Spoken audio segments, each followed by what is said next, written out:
Gaur, Iruñean, Gasteizen, Donostian eta Bilbon, sindikatuetako ordezkariok kalera atera gara beste behin euskal preso, iheslari eta deportatuen etxeratze bidean berresten garela esateko.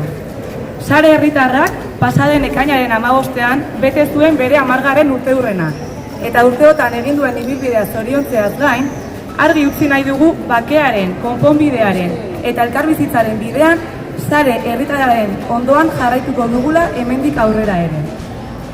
Handiak dira 10 urteotan denon artean egindako lorpenak, baina jakitun gara oraindik langileok ere badugula zeregina euskal gizarteak jomuga duen elkarbizitzaren bidean. Lantokietan hasi eta Euskal Herrian barna konponbideari ekarpenak egiteko gizarteak duen naia zabaldu eta etxeratze prozesuari ekarpenak egiteko konpromezua adierazi nahi dugu. Amaitzeko, udan eta aurrerantzean, sare herritarrak deituko dituen mobilizazio eta ekimenetan parte hartzeko deia luzatzen diogu Euskal Herriko langilego zabalari. Horien artean, datorren uztailaren 4an, arratsaldeko 7:00 Sarasate pasarelkutik abiatuko den etxera kalejira. Denon artean lortuko dugu konponbide prozesua itxi eta elkarbizitzari ateak irekitzen. Euskal preso, iheslari eta deportatuak lantokietara.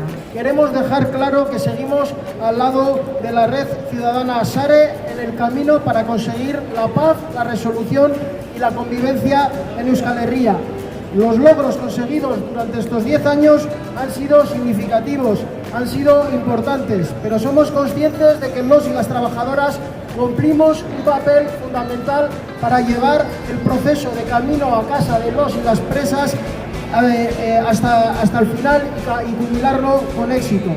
Desde los centros de trabajo queremos transmitir este deseo, queremos transmitir esta activación en favor de la sociedad vasca y en favor de aportar una resolución integral después de tantos años de sufrimiento y vulneración de los derechos. Queremos reafirmarnos, por tanto, desde los sindicatos vascos en ese compromiso para que recorran los presos y las presas el camino a casa.